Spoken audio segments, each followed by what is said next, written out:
With Spider-Man being my favorite Marvel superhero and to the point where I own every classic Ultimate Spider-Man graphic novel, this movie or any Spider-Man movie will always be something I'm excited for or have some opinion on. In other words, I'm completely biased when it comes to Spider-Man, and let's get into it. Tobey Maguire's performance as Spider-Man was the right one for what they were going for. He's awkward, he's lonely, and he has no idea what he's doing yet. It's a perfect origin story as well. The cast they assembled for this was very well done, especially Willem Dafoe as Green Goblin and J.K. Simmons as J. Jonah Jameson. They are both standouts in this movie. It was perfect.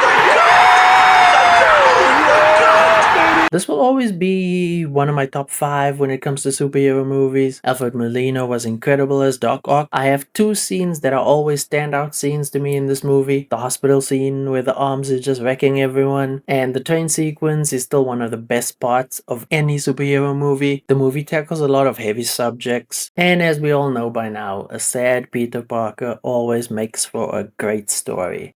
Well, sometimes. What do you think, Larry? Eh? What do you mean, eh? Eh. I think this one will always be my least favorite of the Sam Raimi trilogy. I have no problem with overstuffing a movie with multiple villains, but the only problem then is you have to do it right. The story has to flow from moment to moment, and to me this just doesn't. Sandman was a good inclusion into this universe, but Venom definitely felt like an added-on villain, especially since he only shows up at the end. Wasted potential of a movie in my opinion. Oh, that's that good shit!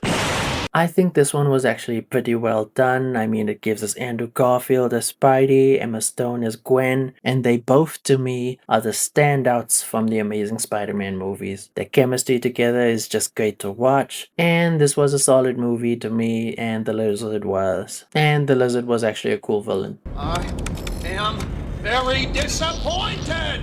This is another one where there is just too much happening. Way too many villains on screen, the mediocre script, and the plot definitely doesn't help it either. The only good thing about this movie to me is the web slinging, because it's some of the best in any Spider-Man movie to date. Of course, Andrew and Emma are great as always. Electro was fine, but Goblin just shouldn't have been in here at all. He seems the same as Venom from Spider-Man 3 to me. It just happens at the end, and now we have another villain to deal with.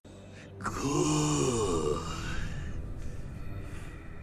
I thought this movie was a good intro for Tom Holland's Spider-Man, his life at school, Aunt May, his friends, and it gave us Michael Keaton, who was a pretty good villain as Vulture. I know this movie wasn't received well by many fans, but I still found it enjoyable, and I do get the criticism. I do get it, but I still enjoyed it.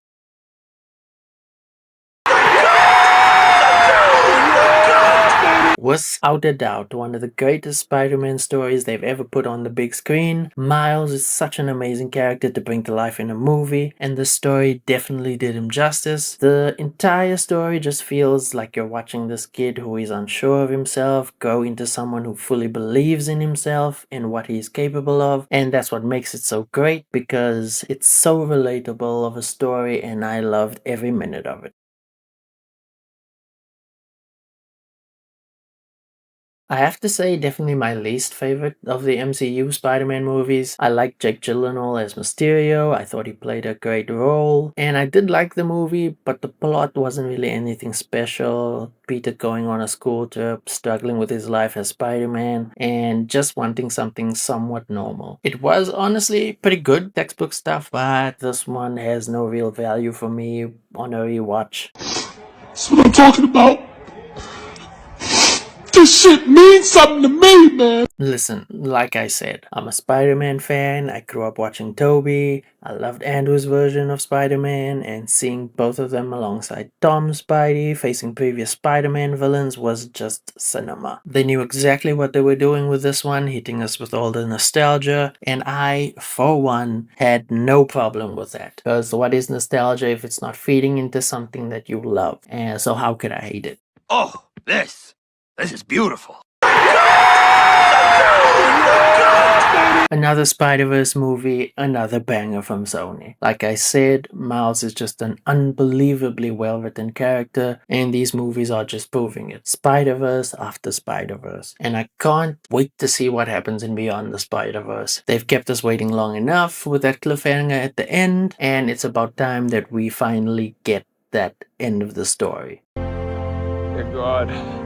Dear God in heaven. It's so beautiful. It's so beautiful. No words. No words. I found this to be a very well done movie. It touches on a lot of emotional bits for Peter throughout the movie, and that functions as the basis of the entire plot. It does focus on Peter a lot more than the previous movies, but it does focus on some other characters as well, since the movie is packed with characters, as the MCU movies normally are. Tom Holland is the one carrying this movie for me, and you can feel the inner turmoil he's going through during the movie. The Punisher and Spidey have great chemistry in this. The second half of the movie does kind of slog it down a bit, but it was worth it for me. And I can't say much more than that because I'm going to spoil the movie if I get into too many details, because the plot itself is actually a huge spoiler. All I will say is that this movie is one I can relate to the most because of the certain emotional bits that happen, and that is the reason I love Spider-Man as a character. You can relate strongly to everything he's going through, and this one for me was no different. I thought it was a pretty well done movie.